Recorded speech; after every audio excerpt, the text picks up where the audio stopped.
So I shared with you guys the other day that I have been getting the word Gilgamesh for such a long time, and I've never really looked into it until now.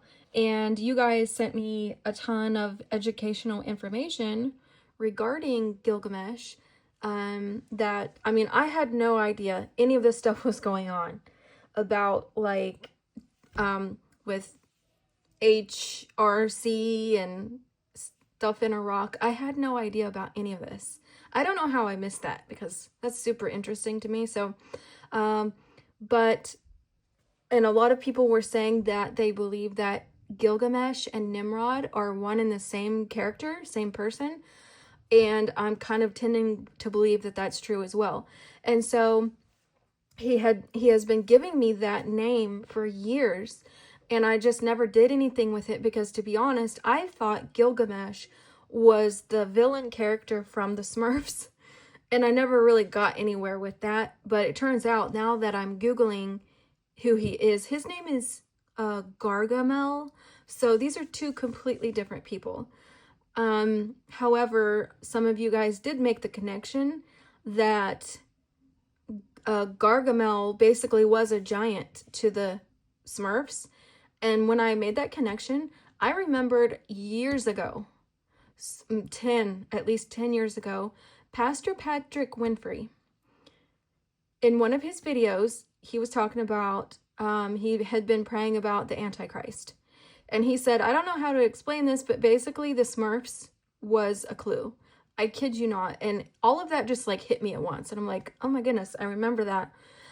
And so I actually reached out to him yesterday and asked him about that, but I forgot to go back and check if he replied to me because I don't know why, but YouTube does not always alert me when you guys comment to me.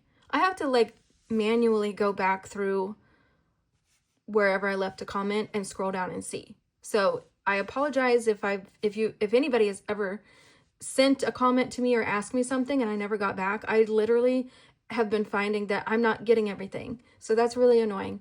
But anyway, that's Gargamel, and Gilgamesh, I believe in doing my research that it is Nimrod, and I think there's a little bit something weird with it. So last night, he gave me that again. Very clearly, I heard Gilgamesh.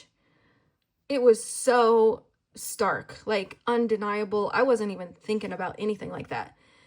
And I was like, there it is again. And so I feel like he's saying there's something you're missing. Through all the research you did, yes, that's good, but there's something a little bit more. And I think he wants us to pay attention to this. And so I'm wondering, I'm reading about Gilgamesh again and Nimrod and everything, and I start wondering if he's pointing to something around Halloween. And so I go to Google and I try to find what is the specific connection? Is there a connection between Gilgamesh and Halloween? And it says the connection between Gilgamesh and Halloween is through the ancient Mesopotamian theme of ghosts and the underworld, a topic central to modern Halloween. The Epic of Gilgamesh features a poignant scene where Gilgamesh interacts with the ghostly specter of his deceased friend Enkidu, which may be one of the earliest depictions of ghosts in literature. Additionally, Gilgamesh has inspired modern adaptations, including video game Halloween skins for characters named after him or resembling him. And then as I'm scrolling down, one of the suggested questions is, what is Gilgamesh's biggest fear? And it says it's his own mortality. And as I'm reading that, I'm thinking about what they did over there in Iraq in 2003. And I don't want to say too much on that because we all know bad things happen to people who get too deep into those kind of things. But going by what they were doing, and they wanted specific things to reproduce, clone, I don't know. It's starting to make me wonder if this has something to do with the mark of the beast. Because, and then as far as Nimrod, I believe possibly Nimrod became Gilgamesh. Where did okay. It makes me think of, in the Bible, it says Nimrod began to be a mighty hunter before the Lord. It doesn't say that he was. It said he began to be. And I've always kind of wondered, like, what does that mean? He began to just start hunting or whatever. But I believe that when it says he began to be a mighty hunter before the Lord, that was, you know, more than just like hunting and gathering nuts and berries in the wood, but something like what I'm thinking here. It's almost like the fact that his biggest fear was his own mortality. One of the things that the mark of the beast promises is immortality, and, you know, living 500 years or forever or whatever with no sickness or disease or any of that stuff. And so I feel like that's what they're wanting with this thing. I don't know, some things I read say there was bones, some say there was a whole body mummified. I don't really know. But I'm wondering if Nimrod started out as human and like became Gilgamesh, in that, like, how they perverted and messed with, like, you know, the fallen angels with humans and animals and things like that, and just created all of these sick, evil, perverted creatures. I almost wonder if there was some of that was done with him that made him become a mighty hunter, or become Gilgamesh, or I think the word might be Gibberim. I'm not sure, this isn't my thing. But it makes me think of how I've heard a lot of people say that they had dreams about the mark of the beast, and it making people like the police, like basically like bulk up like the Incredible Hulk, or that, like, literally like mighty hunters, like big and strong, powerful. And all of the imagery that you see of Gilgamesh, he is like a giant like that. It just looks like the Jolly Green Giant or something like that. And so I'm wondering if Nimrod is or became Gilgamesh, in the way that those who accept the mark, they're going to become not completely human. And it got me thinking about how they say the spiritual veil is the thinnest on Halloween. I mean, you can go and read about why and everything, but I'm just wondering if maybe on Halloween, I don't know. In my last video this morning that I posted, I shared about how, you know, supposedly, I guess, if it's a Jubilee year, it's going to bump up the Feast of Trumpets to land on Atonement, which would be what we know to be November 1st, which means it would actually start the evening of Halloween.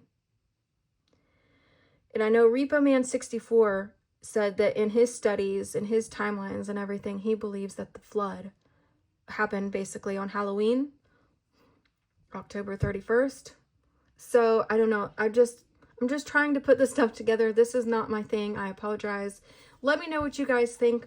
But I'm just trying to follow what he's obviously pushing me to look deeper into this Gilgamesh thing, and I think it has something to do with the mark of the beast.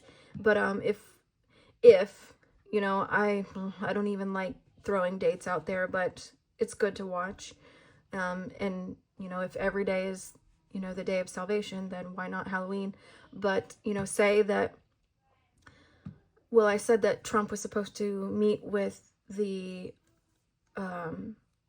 president of China on the 30th, and in my dream, he never made it there. He just disappeared off into the sunset, off into the stars somewhere, before he even made it to the stars that symbolize China. If you didn't see that video of mine, it's the one before this one. And if that takes place on the 30th, imagine the chaos that would ensue on, like, you know, the day after that, and I don't know, something happening to him, and then Some people are saying that there's going to be darkness, I don't know, and then rapture, I don't know. I don't know. I'm not even going to throw any dates out there at all, because obviously up until this point, everything has been misunderstood, so I'm not going to throw anything out there specifically, but we all prophesy in part, and it's okay. We're still here. That's fine.